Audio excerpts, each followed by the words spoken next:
Yeah, listener, he's had trouble with the scales lately, hasn't he? I like T City as a fighter. I mean, he's a lot of fun. Fun striking with awesome grappling and submission attempts. I almost thought he got Volkanovski a couple times, and Volk has this desire to go on no matter what. You got to put him to sleep. He's not going to tap no matter what. How do I feel about Ortega? Look, man, as you age, making weight gets harder and harder. When we're young, we can do amazing things with our bodies. We can trick our bodies into doing things in a variety of different ways. They have, weight cutting down to a science almost now. They didn't have that when I was, fighting or wrestling. That didn't exist. I mean, I starved myself all wrestling season to make weight. Ortega, where he is right now, I think that new age of cut where you can take off 30 pounds with hot baths and hot towels and saunas and then exercise. I think that gets harder and harder as we age. When we're younger, that might work for us, but as we get older, it just slows down. I mean, but the decision's obvious. Like, he doesn't want to fight those monsters for a guy his size up at the lightweight division, right? Like, he'd rather be at featherweight, and I understand that. It's less power, and there it goes.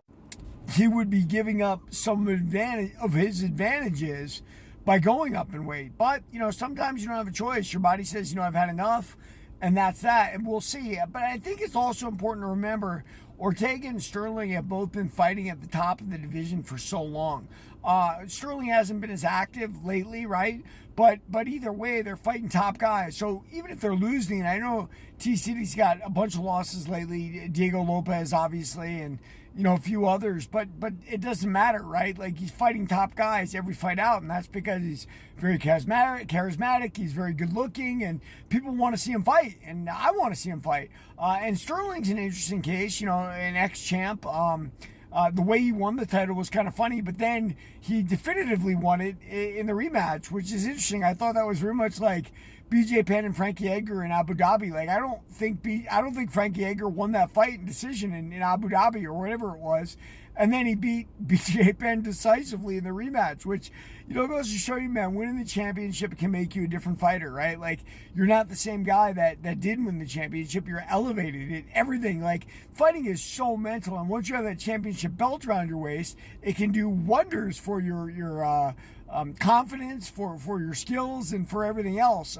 So it certainly did in the case of Sterling. It certainly did in the case of Frankie Edgar.